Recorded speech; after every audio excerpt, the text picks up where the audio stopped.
ये है आजमगढ़ के कुकड़ीपुर सठियाओं में विस्तार में फैला cross valley international school. Cross valley Azamgarh में अपनी 5 अलग अलग ब्रांचेस द्वारा स्टूडेंट्स को शिक्षित कर रहा है। Cross valley school CBSE Delhi मान्यता प्राप्त स्कूलों में से एक है। क्रॉस वैली इंटरनेशनल स्कूल में क्लास नर्सरी से लेकर 12th तक के छात्रों को वेल एजुकेटेड टीचर्स द्वारा पढ़ाया जाता है, ताकि यहाँ से शिक्षा प्राप्त कर रहे स्टूडेंट्स के भविष्य के साथ कोई खिलवाड़ न हो। डायल करें 9453724198 या 9450118255। नमस्कार, एबीसी चैनल में आपका स्वागत है। मैं हूं सचिन श्रीवास्तव और आप मेरे साथ देखेंगे आजमगढ़ से जुड़ी खबरें।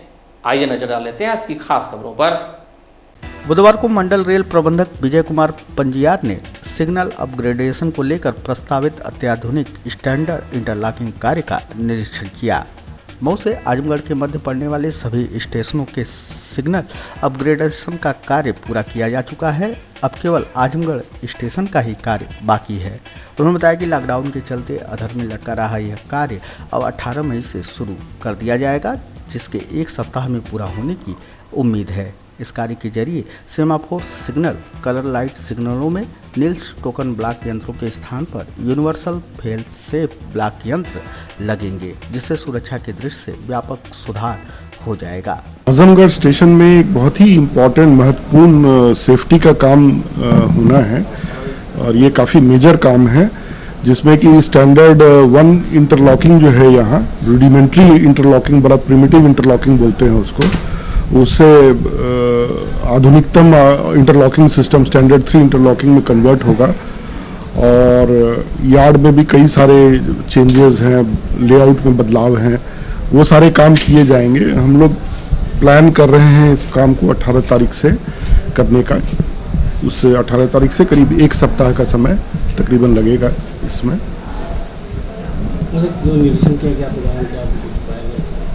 नहीं, हमने वही व्यवस्था देखने के लिए आए थे कि हमारी तैयारी कैसी है। तो मतलब लॉकडाउन पीरियड में समस्या तो है, लोग काम करने वाले कम हैं। हम लोग अलग अलग जगह से व्यवस्था की जा रही है लोगों के काम करने, जो काम करेंगे यहाँ पर। और सामान की भी ज़रूरत है, मटेरियल्स की ज़रूरत है, लोगों की ज़रूरत है। तो अलग अलग डिस्ट्रिक्ट से व्हीकल पास बनवाना, लोगों का आने जाने का पास, यहाँ डीएम का परमिशन मिल चुका है काम करने के लिए, तो वो कर रहे हैं। व्यवस्था समुचित है, उनके रहने खाने पीने की भी व्यवस्था हम लोगों ने समीक्षा कर ली है, वो सब किया जाएगा। और जो भी काम होगा, जो लॉकडाउन के जो नियम हैं उनके पालन करते हुए किया जाएगा, जैसे कि मास्क लगा के काम करना, सोशल डिस्टेंसिंग मेंटेन करना, ये सारा सुनिश्चित करके ही काम करना है। तो इसलिए क्या है कि जैसे जहाँ 100 आदमी काम करते थे, वहाँ कम आदमी से उनको काम करना पड़ेगा, आधे आदमी से काम करना पड़ेगा। एबीसी चैनल से बातचीत के दौरान डीआरएम विजय कुमार पंजियार ने कहा कि पूर्वोत्तर रेलवे अपने यात्रियों को कोरोना से बचाव के प्रति सचेत है। मंडल के सभी स्टेशनों पर कोविड-19 से बचाव के लिए बनाई गई व्यवस्थाओं का कड़ाई से अनुपालन सुनिश्चित किया जा रहा है। नहीं, अभी तो आप देख रहे हैं श्रमिक स्पेशल चल रही है। अब जब तक ये कुछ दिन चलेगा ये सिलसिला श्रमिक स्पेशल का, क्योंकि बाहर से बहुत लोग आने हैं, तो ये सिलसिला तो कुछ दिन चलेगा। और बाकी जो ट्रेन सर्विस चालू होने की जहाँ तक बात है, वो तो भारत सरकार जब निर्णय लेगी, स्थिति का जायजा लेने के बाद जब भारत सरकार निर्णय लेगी, तब ट्रेन चलेंगी यहाँ। कोरोना में जो ट्रेनें बंद, कितना नुकसान हुआ होगा? नहीं, इसका हिसाब मैं अभी ऑफेंड देना तो मुश्किल है। नुकसान हुआ ही होगा सर। अभी हम लोग देखिए फायदा नुकसान नहीं देख रहे हैं। हम लोग के लिए सर्वोपरि तो है कि लोगों की जो परेशानियां हैं, जो कठिनाई है, वो ज़्यादा इम्पोर्टेंट है आज के दिन में। जिस ट्रेनें से ये श्रमिक आ रहे हैं, ट्रेनों को प्रोवाइड किया जा रहा है कि नहीं? उन ट्रेनों को जो ट्रेनें श्रमिक आ रही है, ट्रेनों को सैनिटाइज किया जा रहा है कि नहीं? बिल्कुल। अभी आप देखेंगे जब रेक खाली होगा, उसके बाद सैनिटाइज करके, ऑल्दो यहाँ से एम्प्टी जाएगी, फिर भी हम सैनिटाइज करके और लॉक्ड कंडीशन में भेजेंगे। और जहाँ से ट्रेन चलती है, वहाँ पैसेंजर्स को चढ़ाने के पहले बिल्कुल सैनिटाइज किया जाता है। ये स्टेशन को भी सैनिटाइज किया जाता है आने से पहले। देश में 4 मई से 17 मई तक लॉकडाउन पार्ट 3 लागू किया गया, तो इसमें ग्रीन और ऑरेंज जोन में काफी रियायतें दी गईं। जिलाधिकारी आजमगढ़ नागेंद्र प्रसाद सिंह ने भी कुछ दुकानों को खोलने की इजाजत दे दी।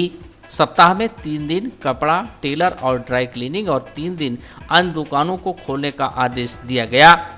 शॉपिंग मॉल, सैलून और मिठाई की दुकान को अभी तक खोलने का आदेश जिलाधिकारी ने नहीं दिया है। इसके बाद भी शहर के सिविल लाइन क्षेत्र में स्थित विशाल मेगा मार्ट जिला प्रशासन के आदेश की अवहेलना करते हुए प्रतिदिन खुल रहा था, जिसकी शिकायत जिलाधिकारी को प्राप्त हुई। जिलाधिकारी ने अपर जिलाधिकारी प्रशासन नरेंद्र सिंह को जांच करने के निर्देश दिए। जांच में विशाल मेगा मार्ट खुला पाया गया, जिस पर अपर जिलाधिकारी प्रशासन द्वारा विशाल मेगा मार्ट पर FIR दर्ज कराने के लिए संबंधित अधिकारी को निर्देश दिए गए। गहरे आक्रोश के बीच सोशल डिस्टेंसिंग की व्यवस्था को तार करते हुए उचित दर विक्रेताओं ने बुधवार को जिला पूर्ति अधिकारी कार्यालय पर घंटों भीड़ जमाए रखी। इस दौरान जिला पूर्ति अधिकारी पर उन्होंने ई-पास मशीनों की गड़बड़ियों, खामियों का कारण जताते हुए उन पर मशीनों को जमा करने का दबाव बनाया। कार्यालय पर जमा हुए कोटेदारों का कहना था कि इस भयंकर महामारी के दौर में प्रशासन विक्रेताओं की समस्याओं का ध्यान नहीं दे रहा है। उनकी और उनके परिवार की सुरक्षा पर भी लगातार खतरा मंडरा रहा है। प्रदेश व देश से तमाम लोग गांव में आए हुए हैं, जिससे कोरोना को लेकर दुकानदार भयभीत हैं। उन्हें जो ई-पास मशीन मिली है उनकी बैटरी खराब है, चार्जर नहीं है, लाइट न रहने पर मशीन बिल्कुल डिब्बा बन जाती है। सर्वर को लेकर सभी दुकानदार कार्ड धारकों की गालियां सुन रहे हैं। बिना मास्क, साबुन, सैनिटाइजर और PPE किट के उन्हें काम करना पड़ रहा है, वह भी बिना मानदेय। मशीन हमारी ठीक कराई जाए। 376 ऑनलाइन कंप्लेंट है मशीन, उसको ठीक किया जाए। चार्जर नहीं है जिले में, बैटरी नहीं है जिले में, हमको सुरक्षा किट दिया जाए, साबुन दिया जाए, सैनिटाइजर दिया जाए, मास्क दिया जाए और सिंगल कंप्लेंट पर प्रधान के FIR या मुकदमा न किया जाए। एक समस्या आप लोग की ये थी कि जो आप लोगों ने खाद्यान्न वितरण किया है उसका पेमेंट नहीं हुआ है, तो इन्होंने क्या आश्वासन दिया? इन्होंने कहा है कि आपदा कोष में पैसा नहीं है, अभी 2-4 रोज में आ जाएगा, वो पैसा दिया जाएगा। हमको अप्रैल का पैसा नहीं मिला है, मई का नहीं मिला है और जून में भी फिर हमको जमा करना है। ऐसी स्थिति में उन्होंने कहा 2-4 दिन में आ जाएगा तो हम देंगे। तो क्या आप लोग खाद्यान्न वितरण करेंगे? हम लोग वितरण करने से पीछे नहीं हट रहे हैं, हमको सुरक्षा दिया जाए। हम लोगों की सबसे बड़ी समस्या यह है कि दुकानदार हमारे 20 दिन काम कर रहे हैं। आज जो है देश और प्रदेश सोशल डिस्टेंसिंग के लिए चिल्ला रहा है कि आप लोग सोशल डिस्टेंसिंग बनाइए, सारे लोगों को घर लगाने के लिए कहा जा रहा है। हम दुकानदार बंधुओं को पूरी गांव की जनता के साथ 1000 पब्लिक एक गांव की जो है 8 से 10 दिन में गल्ला ले रही है, दूर और सब लोग जो है बिना डिस्टेंसिंग के जुट रहे हैं। शासन प्रशासन हमसे गल्ला बंटवा रहा है, लेकिन हमको किसी प्रकार की कोई सुविधा इस प्रकार की नहीं दे रहा है, जिससे हम लोग काफ़ी दुखी हैं और भय बनी हुई है हमारे अंदर। तमाम लोग जो है देश और प्रदेश से गांवों में आए हुए हैं, कोई गांव ऐसा नहीं बचा है। और नगर पालिका जहाँ की 10-20 व्यक्ति बाहर से नहीं आए हैं और कोरोना संक्रमित उसमें 1-2 नहीं है, उन सारे लोगों को हम लोग गल्ला बांट रहे हैं। शासन प्रशासन हमसे जबरदस्ती काम करवा रहा है कि आप लोग बांटिए। हम लोग भी तत्पर हैं, हमको कोई मजदूरी नहीं मिल रही है।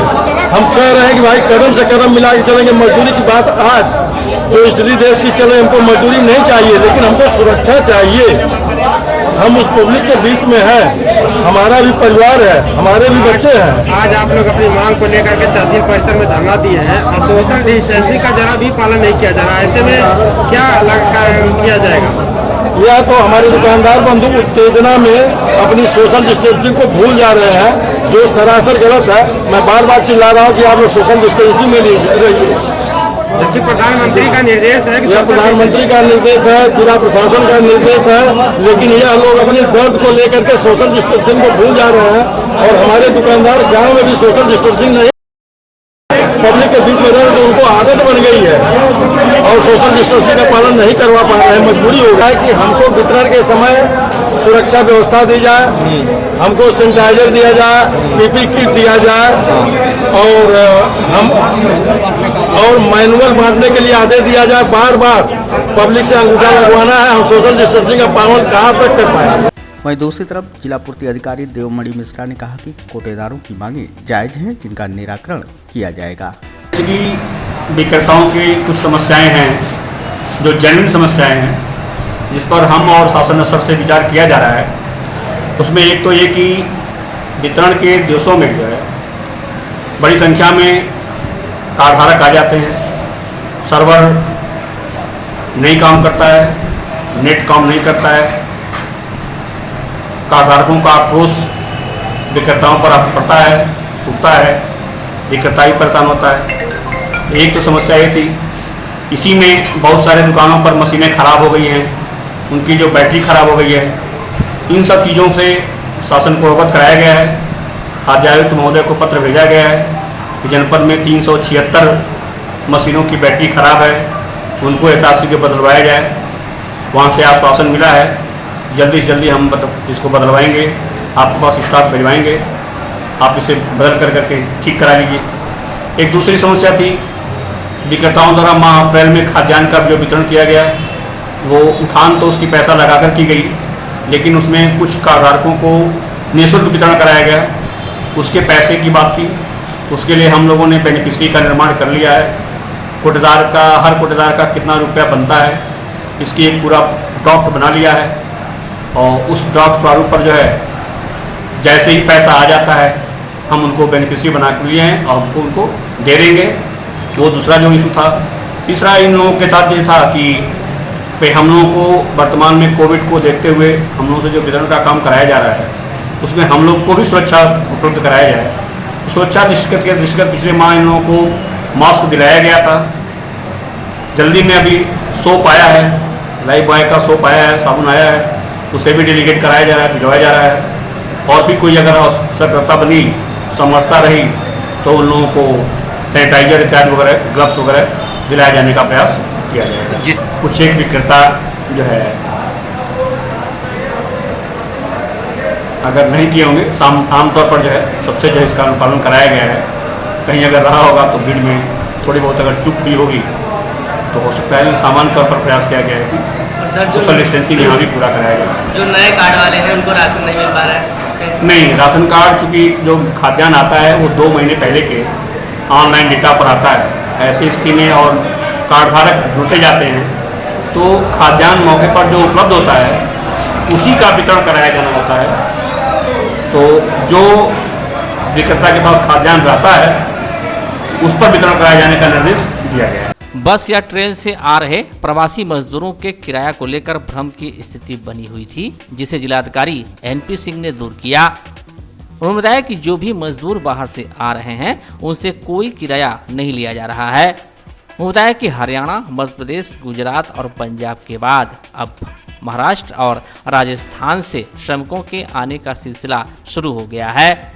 जिलाधिकारी ने बताया कि अभी भी जो प्रवासी मजदूर अन्य राज्यों में फंसे हैं वह उत्तर प्रदेश के जन सुनवाई पोर्टल के साथ ही उस राज्य के पोर्टल पर भी पंजीकरण कराएं जिस राज्य से वह आना चाहते हैं।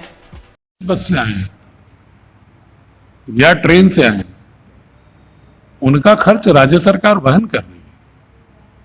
इसलिए अगर आप ट्रेन पर पूछेंगे तो कुछ एक श्रमिकों ने किसी एक राज्य के विषय में कुछ कहा था कि वहां कुछ अधिकारी हमसे किराया ले रहे थे, लेकिन जितने भी ट्रेन आई, पंजाब से ज्यादातर आई, जितने भी श्रमिकों से हमने बात किया, सबने कहा साहब हमसे कोई किराया नहीं लिया गया, रोडवेज बसों का भी किराया नहीं लिया गया।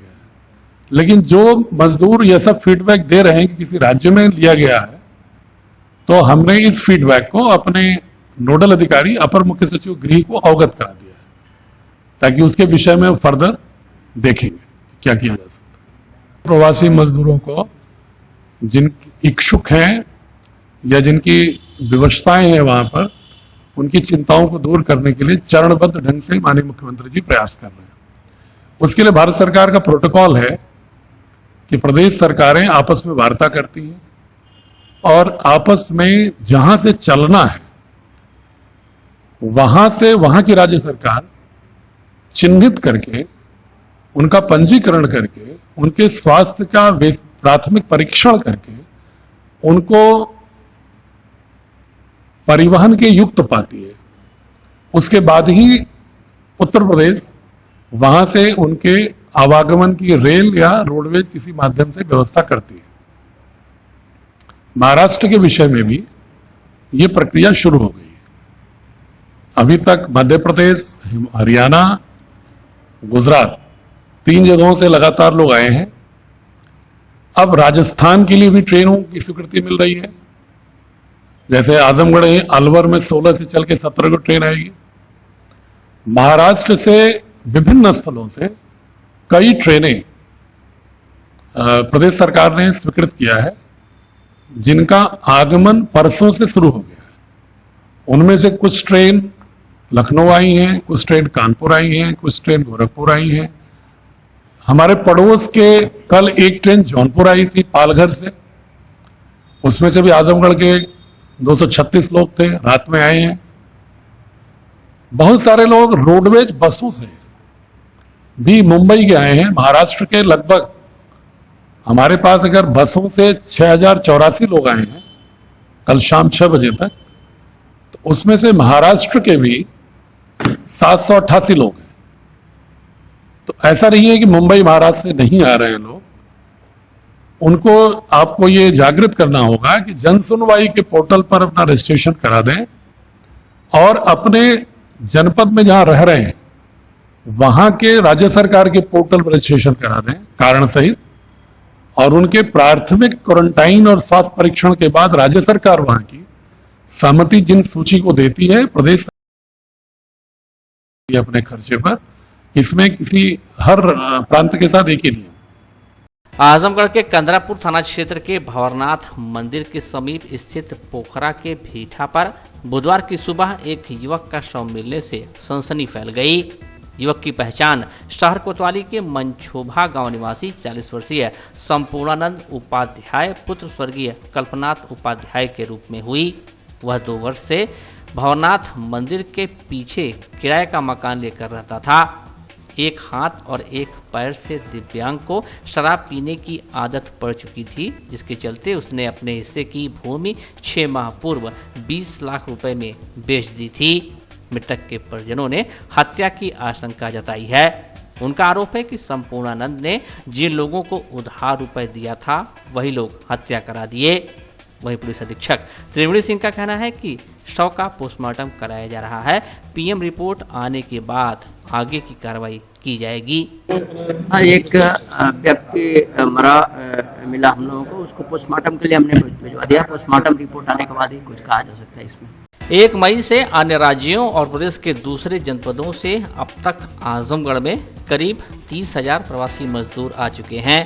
जिलाधिकारी नागेंद्र प्रसाद सिंह ने बताया कि करीब 15,000 प्रवासी मजदूर ट्रेन और बस से आए हैं और 15,000 के लगभग स्वयं से आए हैं। बताया कि प्रवासी मजदूर आए हैं, उनका जॉब कार्ड, राशन कार्ड बनाया जाएगा और रोजगार से जोड़ा जाएगा। डीएम ने बताया कि मनरेगा में जिले में 73,900 श्रमिक इस वक्त काम कर रहे हैं, जिनका 11 करोड़ 99 लाख रुपए का भुगतान उनके खातों में आ चुका है। जिलाधिकारी ने बताया कि मुख्यमंत्री ने ग्राम रोजगार सेवकों के मानदेय में वृद्धि की है। मानदेय 3,600 रुपये से बढ़ाकर 6,000 रुपये प्रति महीना किया गया है। इसके साथ ही उनके 2 साल के बकाये का भुगतान भी हो चुका है। माननीय मुख्यमंत्री जी की विशेष रूप से यह इच्छा रहती है और उनके आदेश भी हैं कि जो भी प्रवासी मजदूर आ रहे हैं या अन्य मजदूर जो श्रमिक जो अपनी ऊर्जा का प्रयोग रचनात्मक गतिविधियों में करके धनोपार्जन कर सकते हैं अपनी जीविका के लिए, उनको अधिक से अधिक मनरेगा में जोड़ा जाए। उसी दिशा में माननीय मुख्यमंत्री जी ने ग्राम रोजगार सेवकों के मानदेय को 3600 से 6,000 रुपये कर दिया है और 17, 18 और 18, 19 के कुछ बकाया जो राशियां थी, इस जनपद के भी लगभग 1101 जो ग्राम रोजगार सेवक थे, उनका 4 करोड़ 2,36,400 रुपए की धनराशि जो बकाया थी, वो कल माननीय मुख्यमंत्री जी द्वारा डीबीटी से उनके खाते में ट्रांसफर कर दिया गया है, ताकि ग्राम रोजगार सेवक मन लगाकर जो प्रवासी मजदूर हैं या पहले से जो कार्यरत इच्छुक मजदूर हैं उनको अधिक से अधिक परियोजनाओं से जोड़कर उनको लाभान्वित करा सके। प्रसन्नता की बात है कि हमारे जनपद में 1670 ग्राम पंचायतों में से 3870 परियोजनाओं पर आज 73,900 श्रमिक कार्यरत। एक दिन में 73,900 श्रमिक है। मेरा लक्ष्य है कि अगले एक सप्ताह के अंदर हम इसको 1 लाख श्रमिक प्रतिदिन मनरेगा में एंगेजमेंट को ले जाएं।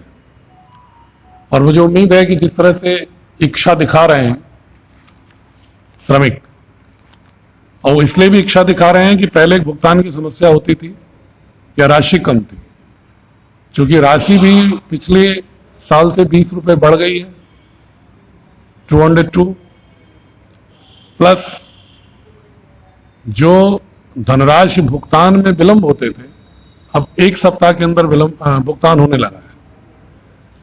मैं आप ये बताने में प्रसन्नता है कि 11 करोड़ 99 लाख का भुगतान इसी बार 15 दिन के मूवमेंट में जो कैंपेन मनरेगा का एंगेजमेंट किया है हमने, श्रमिकों के खाते में 11 करोड़ 99 लाख रुपए की धनराशि का भुगतान हुआ है।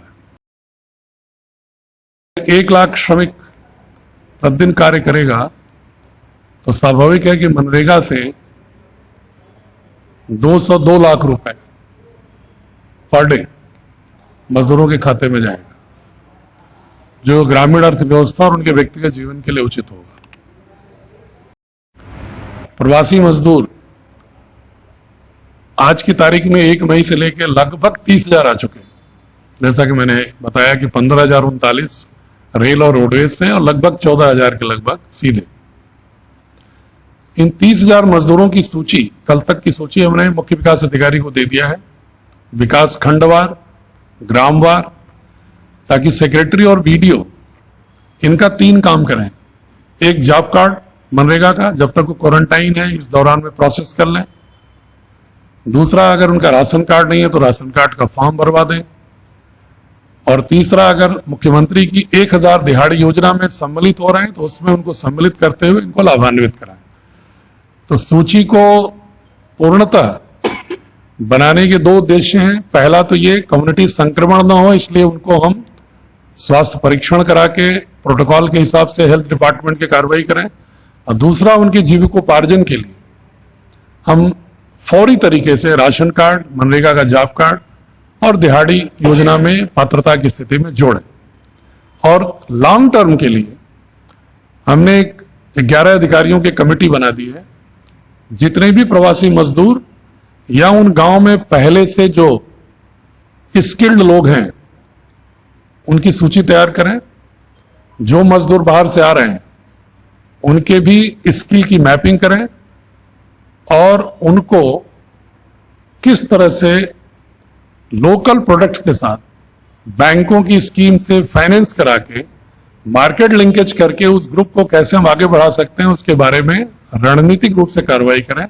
उसके लिए कल भी बैंकों से मेरी बात हुई थी और 14 को मैंने सारे बैंकर्स के साथ इसी मुद्दे पर बैठक रखी है कि इन प्रवासी मजदूरों को या यहाँ का जो यूथ है जिसके पास हुनर है उसको, जैसा कि माननीय प्रधानमंत्री जी भी कल के संबोधन में कह रहे थे, हमें लोकल प्रोडक्ट के साथ जोड़ने के लिए स्कीम के साथ जोड़ना होगा। उसके लिए सबसे पहले हमारे पास अपने यूथ की मैपिंग जरूरी है।